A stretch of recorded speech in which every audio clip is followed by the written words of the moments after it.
اعوذ باللہ من الشیطان اللعین الرجیم بسم اللہ الرحمن الرحیم الحمد للہ رب العالمین الصلاة والسلام علی اشرف الانبیاء والمرسلین وعلی آلہ طیبین الطاہرین المعصومین اما بعد فقد قال اللہ سبحانہ تبارک و تعالی بسم اللہ الرحمن الرحیم قل اتعلمون اللہ بدینکم واللہ یعلم ما فی السماوات وما فی الارض واللہ بکل شیء علیم یمنون علیک ان اسلموا قل لا تمنوا علی اسلامکم بل اللہ یمن علیکم ان ہداکم للایمان ان کنتم صادقین ان اللہ یعلم غیب السماوات والارض واللہ بصیر بما تعملون صدق اللہ العلی العظیم۔ سب سے پہلے بارگاہ الہی میں دعا ہے کہ پروردگار عالم تمام مومنین اور مومنات کے اعمال، عبادتیں، روزے، نمازیں اپنی بارگاہ میں منظور مقبول فرمائے اور بہتر سے بہتر اجر ان کو عطا فرمائے، اور باقی دنوں میں پروردگار عالم اللہ تعالیٰ مزید عبادت کرنے کی توفیق عطا فرمائے اور اس مہینے کی مبارک راتیں شب قدر میں اپنی عبادت کرنے کی توفیق عطا فرمائے۔ جیسا کہ آپ جانتے ہیں کہ آج امام حسن مجتبیٰ علیہ السلام سبت اکبر کی ولادت باسعادت ہے۔ اس سلسلے میں تمام مومنین اور مومنات کی بارگاہ میں مبارکباد پیش کرتا ہوں، دعا کرتا ہوں کہ پروردگار عالم امام حسن مجتبیٰ علیہ السلام کے دسترخوان پر سب کو مہمان قرار دے۔ سورہ حجرات کی آخری آیتیں ہیں جس کے بارے میں چند گزارشات آج عرض کروں گا۔ آیت نمبر 16 اور آیت نمبر 17 اور آیت نمبر 18، یہ آخری تین آیتیں ہیں۔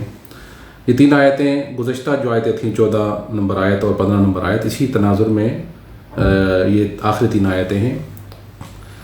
آیت نمبر 14 اور 15 میں اللہ نے فرمایا تھا جب یہ بدو آتے ہیں پیغمبر کی بارگاہ میں اور کہتے ہیں کہ ہم ایمان لے کر آئے ہیں، تو اللہ کی طرف سے یہ آیت نازل ہوتی ہے اور حقیقت سے اللہ تعالیٰ خبردار کرتا ہے تمام مسلمانوں کو اور پیغمبر کو اور خود ان لوگوں کو جو ایمان کا دعویٰ کر رہے تھے۔ اللہ نے فرمایا کہ پیغمبر کہہ دیجئے کہ تم ایمان نہیں لے کر آئے بلکہ تم اسلام لے کر آئے ہو، ابھی تک ایمان تمہارے دلوں میں داخل نہیں ہوا۔ تو جب یہ آیت نازل ہوئی اللہ کی طرف سے تو انہوں نے اصرار کیا کہ نہیں، ہم تو ایمان لے کر آئے ہیں، ہم تو بالکل صحیح ہیں، ہم سچے ہیں۔ اس کے بعد اللہ تعالیٰ نے یہ آخری جو آیتیں ہیں یہ نازل فرمائیں۔ قل اتعلمون اللہ بدینکم، پیغمبر آپ کہہ دیجئے، ان بدوؤں سے آپ کہہ دیجئے کہ کیا تم اللہ کو اپنی دینداری کی اطلاع دینا چاہتے ہو، جبکہ اللہ تو آسمانوں اور زمینوں میں موجود ہر چیز سے واقف ہے اور اللہ ہر شے کا خوب علم رکھتا ہے۔ پھر فرمایا کہ یمنون علیک ان اسلموا، یہ لوگ آپ پر احسان جتاتے ہیں کہ انہوں نے اسلام قبول کیا۔ کہہ دیجئے مجھ پر اپنے مسلمان ہونے کا احسان نہ جتاؤ، بلکہ اگر تم سچے ہو تو اللہ کا تم پر احسان ہے کہ اس نے تمہیں ایمان کی ہدایت کی۔ ان اللہ یعلم غیب السماوات والارض، بتحقیق اللہ آسمانوں اور زمین کے پوشیدہ باتوں کو جانتا ہے اور جو کچھ تم کرتے ہو اللہ اس پر خوب نگاہ رکھنے والا ہے۔ تو یہ آیتیں اسی جو بدو آئے تھے ان کے دعوی ایمان کے سلسلے میں نازل ہوئیں۔ پروردگار عالم نے فرمایا کہ کیا تم خدا کو یہ بتانا چاہتے ہو، کیا خدا کو اطلاع دینا چاہتے ہو کہ تمہارا ایمان سچا ہے، جبکہ خداوند متعال جو کچھ آسمانوں اور زمینوں میں ہے ہر چیز سے واقف ہے۔ کون سی شے ہے کہ جو اللہ کے علم میں نہیں ہے؟ اللہ کا علم ذاتی علم ہے، خدا کا علم ازلی اور ابدی ہے، خدا ہر شے سے واقف ہے۔ انسان جو علم رکھتا ہے کسی حد تک خداوند متعال اس کو بھی جانتا ہے، اور جو چیز انسان نہیں جانتا اس کو بھی خدا جانتا ہے۔ انسان کے شہرک کے نزدیک ہے، شہرک سے بھی زیادہ قریب ہے اللہ تعالیٰ انسان کے۔ تو یہ کیسے ممکن ہے کہ خداوند متعال انسانوں کے بارے میں کوئی ایسی چیز ہو کہ جو نہ جانتا ہو؟ خداوند متعال دل کی گہرائیوں میں جو بات چھپی ہوتی ہے کبھی انسان خود متوجہ نہیں ہوتا، خدا اس کو بھی جانتا ہے۔ لہٰذا خدا کو یہ نہ بتاؤ کہ تم ایمان لے کر آئے ہو، خدا خوب جانتا ہے، خدا ہر شے سے واقف ہے۔ واللہ بکل شیء علیم، خدا و تعالی ہر شے کا خوب علم رکھنے والا ہے۔ یمنون علیک ان اسلموا، پیغمبر یہ آپ پر احسان جتاتے ہیں کہ ہم اسلام لے کر آئے ہیں، ہم مسلمان ہو گئے ہیں۔ یہ احسان کس چیز کا ہے؟ کیا تمہارے اوپر احسان کرتے ہیں؟ بل اللہ یمن علیکم ان ہداکم للایمان، بلکہ آپ ان سے کہیں کہ یہ اللہ کا احسان ہے تمہارے اوپر کہ اللہ نے تمہیں ایمان کی طرف ہدایت کی ہے۔ یہ اللہ کی بہت بڑی نعمت ہے کہ ایک گمراہ انسان کو، ایک اس انسان کو کہ جو حقائق سے واقف نہیں ہے، جو اسرار سے واقف نہیں ہے، جو غیب سے واقف نہیں ہے، خدا اس کو ہدایت کرے اور وہ غیب پر ایمان لے کر آئے، وہ حقیقتوں کو ماننے لگے۔ لہٰذا یہ اللہ کا احسان ہے۔ اگر کوئی مسلمان ہوتا ہے، اگر کوئی مومن ہوتا ہے، تو نہ خدا پر اس کا احسان ہے، نہ پیغمبر پر اس کا احسان ہے، ان پر احسان ہے۔ وہ حقیقت میں اگر ایمان لے کر آتا ہے تو یہ اللہ کا احسان ہے جو اس کے خود اپنے فائدے میں ہے۔ اس ایمان کے ذریعے سے، اس اسلام لانے کے ذریعے سے وہ گمراہیوں سے نکلتا ہے، وہ حقیقتوں کی طرف آتا ہے، خدا کے وجود کو تسلیم کرتا ہے اور ان حقائق کو تسلیم کرتا ہے کہ جو اس کی ترقی کا اور اس کے کمال کا سبب بنتے ہیں۔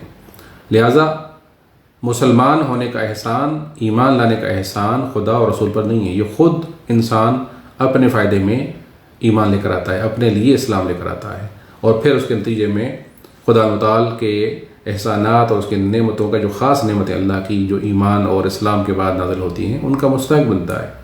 تو یہ خدا متعال کی طرف سے جو ہے وہ ہدایت ہے ایمان کی۔ تو اللہ فرماتا ہے کہ اگر تم سچے ہو اپنے ایمان میں تو یہ اللہ کا احسان ہے تمہارے اوپر، تمہارا کوئی احسان نہیں پیغمبر کے اوپر۔ اس کے بعد فرمایا کہ ان اللہ یعلم غیب السماوات والارض، بے شک اللہ آسمانوں اور زمینوں کے پوشیدہ رازوں کو جانتا ہے۔ واللہ بصیر بما تعملون، اور جو کچھ تم کرتے ہو اللہ خوب اس پر نگاہ رکھے ہوئے۔ تو لہٰذا کوئی بھی ایسا عمل، کوئی بھی ایسی چیز، کوئی بھی ایسی بات، کوئی بھی ایسی فکر، کوئی بھی ایسا عقیدہ جو ذہن میں ہے، جو دل میں ہے، جو انسان عمل کرتا ہے، ہر چیز خدا متعال کے سامنے واضح، خدا دیکھ رہا ہے، کوئی ایسی چیز نہیں کہ جو پوشیدہ ہو خدا کی نظر سے۔ لہٰذا انسان جو کچھ بھی کرتا ہے وہ اپنے فائدے کے لیے کرتا ہے، لہٰذا انسان خدا کو نہ بتائے کہ حقیقت کیا ہے، خدا ہر چیز سے واقف ہے۔ تو یہ آخری جو آیتیں ہیں اسی گزشتہ آیتوں کے حوالے سے ہیں کہ جس میں پروردگار عالم نے ان بدوؤں کو خبردار کیا کہ تم ایمان نہیں لے کر آئے، ابھی ایمان داخل نہیں ہو تمہارے دلوں کے اندر، اسلام لے کر آئے۔ ایمان کا تعلق دل کی گہرائی سے ہے، اگر دل قبول کرتا ہے تو انسان مومن بنتا، باقی کسی لالچ کی وجہ سے، کسی دنیاوی غرض کی وجہ سے انسان اگر مسلمان ہوتا ہے اور ایمان لے کر آتا ہے تو اس کا کوئی فائدہ نہیں ہے۔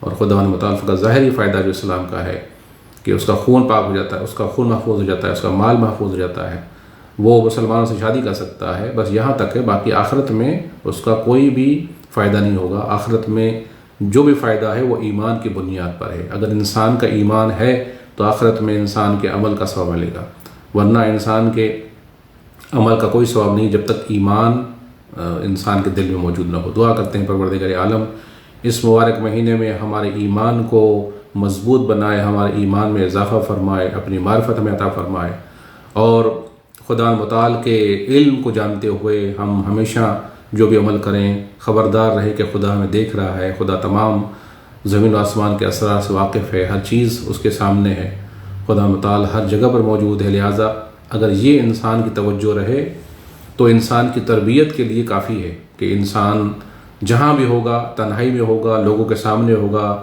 رات میں ہوگا، دن میں ہوگا، کہیں بھی ہوگا، اگر اس کا یہ عقیدہ ہے، اگر اس کا یہ یقین ہے کہ خدا دیکھ رہا ہے، خدا کو علم ہے، خدا مجھ سے بھی بہتر جانتا ہے، خدا مجھ سے بھی زیادہ جانتا ہے، تو اس صورت میں انسان کوئی ایسا کام نہیں کرے گا جو خدا متعال پسند نہیں کرتا۔ لہٰذا یہ خود علم رکھنا، یہ خود آگاہی رکھنا اور اس کو محسوس کرنا انسان کی تربیت کے لیے ایک اہم قدم ہے۔ دعا کرتے ہیں پروردگار عالم ہمیں اس نعمت سے مالا مال فرمائے۔ اللہم صلی علی محمد و آل محمد۔